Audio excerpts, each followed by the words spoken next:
नमस्कार दोस्तों, आप सबका स्वागत करता हूँ एक बार फिर से अपने इस यूट्यूब चैनल डिस्ट्रिक्ट ज्ञान में। तो जो पीएस टेट के एग्ज़ाम के लिए आपने ऑनलाइन फॉर्म को कैसे अप्लाई करना है, क्या-क्या इन्फॉर्मेशन आपने फिल करनी है, तो फ़ोटो, सिग्नेचर, फ़ीस पेमेंट, तो ये सारी चीज़ें आप कैसे फिल करेंगे, तो इसके बारे में आज मैं स्टेप बाय स्टेप सारी जानकारी आपको देने वाला हूँ। कैसे आपने रजिस्टर करना है, कैसे आपने लॉगिन करना है। तो अगर आप मेरे चैनल में पहली बार विज़िट कर रहे हैं, तो मेरे चैनल को ज़रूर सब्सक्राइब कर लेना, जिससे और भी कोई अपडेट आएगी वो आप तक पहुँचती रहेगी। तो इसके अलावा आप हमारे टेलीग्राम चैनल को भी ज्वाइन कर सकते हैं, वहाँ पर भी हम पीएस टेट संबंधी जो भी अपडेट्स हैं या जो भी मटेरियल है वहाँ पर अपलोड करते रहते हैं। तो चलिए आज की इस वीडियो को शुरू करते हैं। तो इसके लिए सबसे पहले आपको इनकी जो ऑफिशियल वेबसाइट है pstet2023.org को ओपन कर लेना है। यहाँ पर आपको रजिस्ट्रेशन का लिंक मिल जाएगा, लॉगिन का लिंक मिल जाएगा, पासवर्ड चेंज करने का लिंक मिल जाएगा। तो सबसे पहले हम यहाँ पर रजिस्ट्रेशन करते हैं। तो रजिस्ट्रेशन के लिए आपको अपना नाम, father name, mobile number fill करना है, उस पर आपको ओटीपी आ जाएगा। इसी तरह ईमेल आईडी फिल करनी है, उसका ओटीपी आएगा। आपको पासवर्ड फिल करना है और आपने सबमिट बटन पे क्लिक कर देना है। इसके बाद आपको अपने मोबाइल नंबर और ईमेल आईडी पर आपको जो मैसेज है वो आ जाएगा आईडी पासवर्ड का। तो अगर आपके पास मैसेज नहीं भी आता तो भी आप लॉगिन करिएगा, तो आपका जो ईमेल आईडी है वो वहाँ पे आपने फिल किया था वो यहाँ पे आएगी। आपने जो पासवर्ड रखा है वो यहाँ पे आपने फिल कर देना है, कैप्चा कोड फिल करना है और लॉगिन कर देना है। तो इस तरह लॉगिन करने के बाद आपको अपना जो लॉगिन में जो भी प्रोसेस है वो दिख जाएगा। तो ये आपका डैशबोर्ड आ चुका है। तो इसमें आपको जो बेसिक डिटेल फिल करनी है, फ़ोटो सिग्नेचर अपलोड करने हैं, एकेडमिक डिटेल फिल करनी है, टेस्ट डिटेल फिल करनी है, प्रीव्यू करना है, लॉक करना है और लास्ट में आपने फ़ीस पेमेंट कर देनी है। तो यहाँ पर आपको अपनी जो सारी डिटेल्स है, फादर नेम है, कैंडिडेट नेम है, इसके अलावा आपका जो मोबाइल नंबर फिल किया था आपने, अपनी ईमेल आईडी फिल की थी, वो यहाँ पे आपको सारी डिटेल शो हो जाएगी। तो इस तरह यहाँ पर आपने फादर नेम पहले से फिल होगा, डेट ऑफ बर्थ फिल करनी है, उसके बाद आपने मदर नेम फिल करना है, जेंडर सेलेक्ट कर लेना है, मेल फीमेल। उसके बाद आपने अपना आधार कार्ड फिल करना है, टिक बटन पे क्लिक कर देना है। उसके बाद आपने अपना जो एड्रेस है वो फिल करना है। तो जो आपने एड्रेस फिल करना है, यहाँ पर आपके पास दो ऑप्शन हैं, कॉरेस्पॉन्डेंस एड्रेस है और एक परमानेंट एड्रेस है। अगर आपका कॉरेस्पॉन्डेंस एड्रेस और परमानेंट एड्रेस सेम है तो ठीक है, अदरवाइज़ आप दोनों में से अलग अलग जो आपका एड्रेस है वो फिल कर सकते हैं और फिल करने के बाद आपने सेव बटन पे क्लिक कर देना है। तो यहाँ पर आपको एड्रेस, स्टेट, डिस्ट्रिक्ट और पिन कोड एंटर करना है। तो ये सारी इन्फॉर्मेशन आपने यहाँ पर फिल कर लेनी है। तो ये जस्ट बेसिक डिटेल है, आपकी एड्रेस डिटेल वगैरह है। तो यहाँ पर आपने सेव एंड नेक्स्ट बटन पे क्लिक कर देना है। बेसिक डिटेल फिल करने के बाद आपको upload photo and sign tab पे जाना है। तो यहाँ पर आपको अपनी फ़ोटो और सिग्नेचर अपलोड करना है। तो इस बात का आपने ध्यान रखना है, जैसे यहाँ पे बताया गया है कि image must be JPG, JPEG, PNG format, या फिर आपकी जो डिमेंशन दी गई है उसके अकॉर्डिंग होनी चाहिए और इनका जो मैक्सिमम साइज़ है वो 200 KB होना चाहिए। इसी तरह जो आपके सिग्नेचर है उनका साइज़ भी सेम इसी तरह आपने सेलेक्ट कर लेना है। उसके बाद सेलेक्ट बटन पे क्लिक करना है और अपलोड फ़ोटो पे क्लिक कर देना है। अगर आपकी फ़ोटो या सिग्नेचर का साइज़ 200 KB से ज़्यादा है या कम है तो वो अपलोड नहीं होगी, इस बात का आपने ध्यान रखना है। तो नेक्स्ट पॉइंट की बात करते हैं, फिल एकेडमिक डिटेल। तो इस सेक्शन में आपने अपनी जो एकेडमिक डिटेल है वो फिल करनी है। कोर्स एक बार ही आप ऐड कर सकते हैं, बार बार उस कोर्स को ऐड नहीं कर सकते हैं। आपने जो भी इंफॉर्मेशन फिल करनी है वो सही होनी चाहिए। अगर आप अपेयर्ड हैं तो वही इंफॉर्मेशन आप फिल कीजिए। अगर बाद में जब आपका रिजल्ट आता है आप फेल होते हैं तो आप फिर रिजेक्ट हो जाएंगे। इसके अलावा जो भी क्वालिफिकेशन है वो पहले आपने 10th की करनी है, 12th की, ग्रेजुएशन की, तो इसके अकॉर्डिंग ही आपने फिल करनी है। और लास्ट में आपका जो बीएड है या डीएलएड कोर्स है वो आपने सेलेक्ट करना है। तो यहाँ पर सभी कोर्स सेलेक्ट करने हैं। तो यहाँ से जैसे 10th, 12th, ग्रेजुएशन सभी दिए गए हैं। तो यहाँ पर आप मान लीजिए, यहाँ पर मैं एक सेलेक्ट कर लेता हूँ। तो जो 10th 12th की क्वालिफिकेशन है वो तो सेम रहेगी। तो अभी मैं आपको जो बीएड या डीएलएड कोर्स के बारे में बता देता हूँ जो आपने सेलेक्ट करना है। तो यहाँ पर मान लीजिए हम डीएलएड कोर्स सेलेक्ट कर लेते हैं। तो यहाँ पर आपका जो कोर्स नेम है वो ऑटोमेटिकली डीएलएड ही आ जाएगा। तो सब्जेक्ट में आपने जो भी सब्जेक्ट्स हैं आपके वो सारे आपने यहाँ पे फिल कर देने हैं, अपनी डीएमसी से देख सकते हैं। उसके बाद आपका जो भी बोर्ड यूनिवर्सिटी है, तो यहाँ पर कुछ यूनिवर्सिटीज़ या बोर्ड के नाम दिए गए हैं। अगर नहीं है तो आप एनी अदर सेलेक्ट कर सकते हैं और उसके नीचे आप उस यूनिवर्सिटी का नाम सेलेक्ट कीजिए।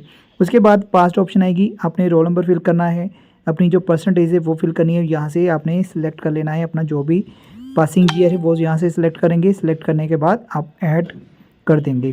तो अब मैं बात करता हूँ कि जो स्टूडेंट अपीयरिंग है, जो अभी अपीयर्ड हुए हैं, अभी कर रहे हैं, तो यहाँ पर आपको अपीयर्ड की ऑप्शन पे सिलेक्ट कर देना है। तो अपीयर्ड के ऑप्शन पर सिलेक्ट करने के बाद आपको अपना जो रोल नंबर है वो फिल करना है।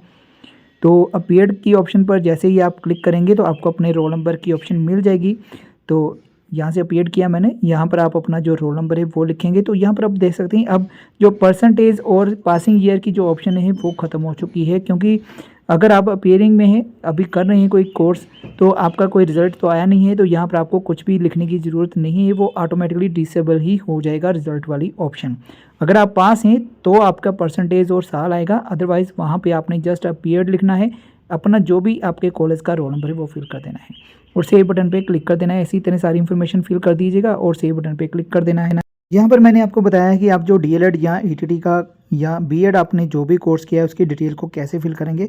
तो कुछ स्टूडेंट ऐसे हैं जो 10th या 12th की जब इन्फॉर्मेशन यहाँ पे फिल करते हैं तो उनको प्रॉब्लम क्या आ रही है कि वो पीएससीबी सिलेक्ट करते हैं बोर्ड को, बट जब वो ऐड कर देते हैं तो वहाँ पर उनको जीएनडीयू अमृतसर की ऑप्शन आ रही है। तो आप अपना जो डाटा है वो लॉक मत कीजिएगा, वेबसाइट इशू है, टेक्निकल प्रॉब्लम हो सकती है, तो जल्द ही जो वो ठीक हो जाएगी।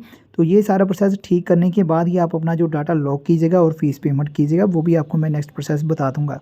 तो अब हम बात करते हैं कि जो नेक्स्ट प्रोसेस है, जो टेस्ट डिटेल फिल करनी है आपने, तो यहाँ पर आपको 2 ऑप्शन मिल जाएगी, क्या आप डोमिसाइल पंजाब के हैं या नहीं है, येस नो सेलेक्ट कर लेना है। उसके बाद आपकी जो भी कैटेगरी है, जनरल है, एससी बीसी जो भी है वो सिलेक्ट करेंगे। तो यहाँ पर अब आपको प्रेफरेंस 3 मिलने वाली है इस बार। जिस डिस्ट्रिक्ट में आप एग्ज़ाम देना चाहते हैं वो डिस्ट्रिक्ट पहले सेलेक्ट कर लीजिए प्रेफरेंस के हिसाब से, फिर सेकंड ऑप्शन सेलेक्ट कीजिएगा और फिर थर्ड ऑप्शन सेलेक्ट कीजिएगा। तो ये पहले से ही डिसाइड कर लीजिएगा कि आप पहले अपना जो होम डिस्ट्रिक्ट है वहाँ पर एग्ज़ाम देना चाहते हैं, उसके बाद आपके जो भी नियर बाय होगा वो आप सेलेक्ट कर सकते हैं और सेव एंड नेक्स्ट बटन पे आपने क्लिक कर देना है। उसके बाद आपको जो ऑप्शंस आएगी वो प्रीव्यू एंड लॉक की ऑप्शन आएगी। तो आपने अपनी जो भी इंफॉर्मेशन फिल की होगी वो सारी आपको मिल जाएगी, आप उसको प्रिंट आउट कर लीजिएगा और उसको आपने लॉक कर देना है। तो जैसे ही आप लॉक करेंगे, लॉक पर क्लिक करने के बाद आपका जो भी इंफॉर्मेशन है वो लॉक हो जाएगी, बाद में चेंज नहीं होगी। तो इसलिए जल्दबाजी मत कीजिएगा, आप अपना जो फॉर्म है ध्यान से भर लीजिएगा। बाद में लॉक करने से पहले आप कभी भी इसको चेंज कर सकते हैं। मान लीजिए आपने फ़ोटो सिग्नेचर चेंज करनी है, तो जस्ट आप फोटो सिग्नेचर पर क्लिक कीजिए, आपका जो डाटा है वो चेंज हो जाएगा।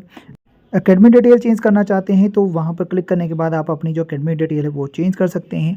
तो इसी तरह सारा प्रोसेस करने के बाद आपको प्रीव्यू करना है और अपना जो लॉक कर देना है, जितनी भी आपने इन्फॉर्मेशन फिल की उसके बाद कोई भी चेंजेस नहीं होने वाली हैं। उसके बाद ये सारा प्रोसेस होने के बाद आपका जो डाटा है वो सेव हो जाएगा। उसके बाद आपने पेपर सेलेक्ट करने हैं, पेपर 1 करना है, पेपर 2 करना है। अगर दोनों करना चाहते हैं तो दोनों करेंगे। उसके बाद आपकी जो फ़ीस है वो अपने आप ही कैलकुलेट हो जाएगी। अगर 2 करेंगे तो उसके हिसाब से फ़ीस आ जाएगी, अगर 1 करेंगे तो आपको उसके हिसाब से फ़ीस आ जाएगी और उस फ़ीस को आपने पे कर देना है। तो ऑनलाइन पेमेंट की आपको ऑप्शन मिल जाएगी। तो अभी जैसे मैंने किसी स्टूडेंट के जैसे ये डाटा फिल किया है तो अभी मैंने इसको सेव नहीं किया है, लॉक नहीं किया है, क्योंकि अभी टेक्निकल इश्यूज़ आ रहे हैं वेबसाइट पे। तो जैसे ये प्रॉब्लम्स ठीक हो जाएंगी तो मैं इसको फ़ीस पेमेंट भी ज़रूर कर दूँगा। तो फ़ीस पेमेंट के रिगार्डिंग मैं एक अलग से वीडियो भी तैयार करके आपको बता दूँगा कि आपने अपना जो फ़ीस पेमेंट है वो कैसे करनी है। तो प्लीज़ जल्दबाजी मत कीजिएगा, तो क्योंकि वेबसाइट में कुछ टेक्निकल इश्यूज़ चल रही हैं। अपना जो डाटा है वो सेव कर लीजिए। सेव करने के बाद आराम से जब वेबसाइट आराम से जैसे सही से वर्किंग करनी शुरू कर देगी तो आप अपना जो डाटा है उसको लॉक कीजिए और अपना जो फ़ीस पेमेंट है उसको कर दीजिए। तो जो फ़ीस लगेगी वो जनरल कैटेगरी की 1000 है, एससी की जो है वो 600 है। अगर दोनों पेपर देना चाहते हैं तो उसके हिसाब से आपकी जो फ़ीस है वो कैलकुलेट हो जाएगी। तो इस तरह आप बड़े आसानी से ईजी स्टेप के साथ अपना जो डाटा या इन्फॉर्मेशन है उसको फिल कर सकते हैं। कोशिश कीजिए आप अपने मोबाइल से घर पर ही अपना जो ऑनलाइन अप्लाई करना चाहते हैं तो कर सकते हैं। फ़ीस पेमेंट भी आप खुद कर सकते हैं। उसके रिगार्डिंग मैं दूसरी वीडियो में सारा प्रोसेस आपको बता दूंगा। तो अगर आप मेरे चैनल में पहली बार विजिट कर रहे हैं तो मेरे चैनल को जरूर सब्सक्राइब कर लेना। इसके अलावा आप हमारे टेलीग्राम चैनल को ज्वाइन कर सकते हैं, वहाँ पर भी मैं टाइम टू टाइम जो भी अपडेट्स है वो प्रोवाइड करता रहता हूँ। तो उम्मीद करता हूँ मेरे द्वारा जितनी भी जानकारी आपको प्रोवाइड की गई अच्छी लगी होगी। तो इस वीडियो को लाइक जरूर कीजिएगा। फिर भी अगर आपकी कोई क्वेरी है या कोई क्वेश्चन है तो आप हमें कमेंट सेक्शन में भी पूछ सकते हैं। तो चलिए आज की इस वीडियो को यही ख़त्म करते हैं और मिलते हैं हमारी नेक्स्ट जानकारी वाली वीडियो में। तब तक के लिए जय हिंद।